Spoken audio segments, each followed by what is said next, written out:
Hi everyone, my name is Aliaksandr Herasimenka. I'm a researcher at Computational Propaganda Project at Oxford Internet Institute, University of Oxford, and I will talk about data, data collection, data analysis with a focus on text analysis today. Um, uh, so I'll tell you essentially three stories today. One story will be about how we can find data. Second story will be about how we can analyze it and what is most important things about text analysis. And finally, I will describe an important social problem that can be answered or addressed with this type of data we can find on internet, on social media, and analyze with textual analysis. Right? Let's start. Before starting, I'd just like to give you a quick look into why is it important to think about text and text analysis when we discuss social media based data or data we can find on social media. See that a recent literature review by researchers who looked at all type of academic research on racism, hate speech, and social media um, found that when it comes to most popular way to analyze data from social media, uh, all types of analysis of texts are very popular. So you see, when it comes to qualitative studies, many studies really focus on what's called textual analysis. When it comes to more quantitative studies, those studies that operate with numbers and often use inferential statistics to find out what's going on in the world, they also often rely on all types of cost analysis. And for today, I think we're gonna focus on very specific type of text analysis, which is often called automated content analysis. Right, it looks fine.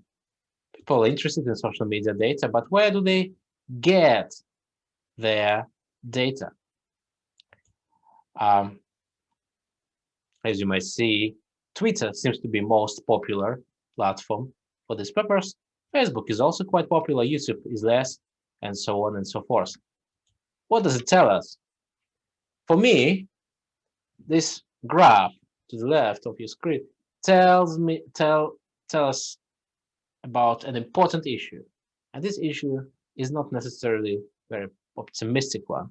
See that a lot of studies focus on Twitter, and very often they don't go beyond Twitter, as we know. Is it a good thing? Is it a bad thing? What do you think? It's a good thing in terms of course, Twitter is easier to access. Data from Twitter is easier to collect and analyze than, say, data from Facebook, data from Instagram. I'll show you why is that.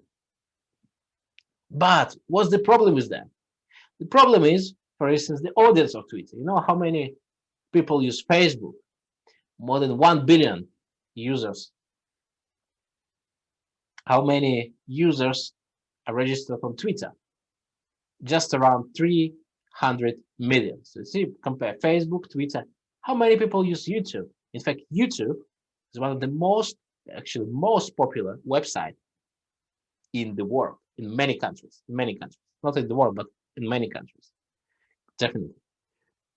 So why so much attention to Twitter? Because it's easier to analyze, but what happens is very often in many countries, Twitter's audience is very small, and we often really cannot conclude much about the whole society by just looking at this one platform with just 300 million users.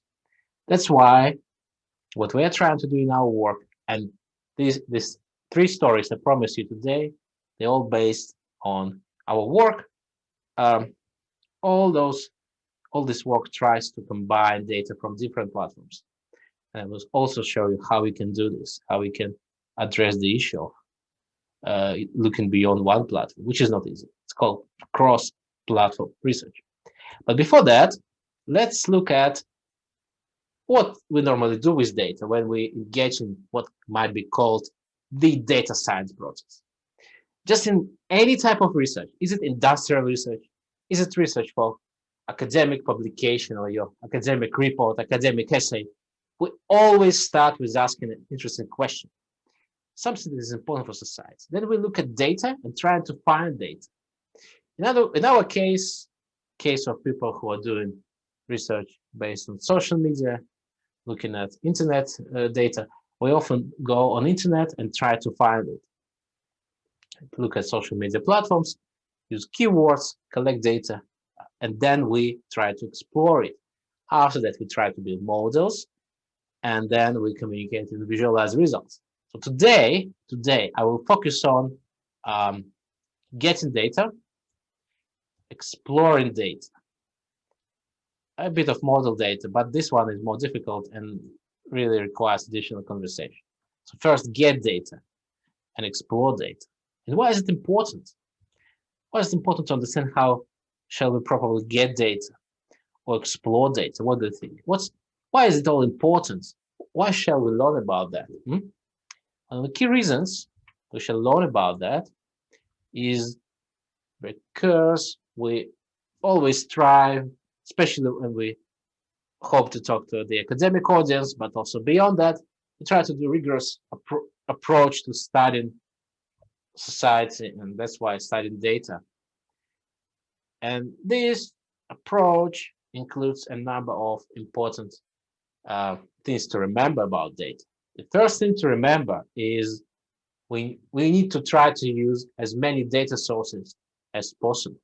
Just as like one tweet, one YouTube video often does not tell the whole picture, especially if we follow quantitative type of studying data, though there are different approaches. And sometimes in ethnography, one video can tell us a lot.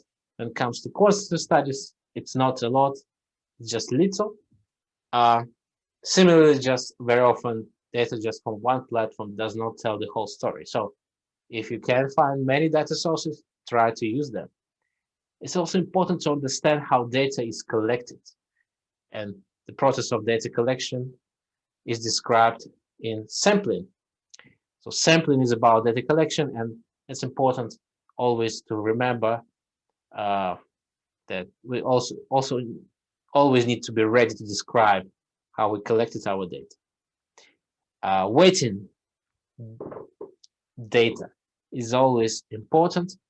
By weighting, we means giving priority to some data sources and deprioritizing other types of data sources.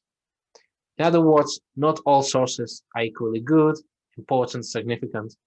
That's why sometimes we need to learn how to prioritize different types of data, different units within data.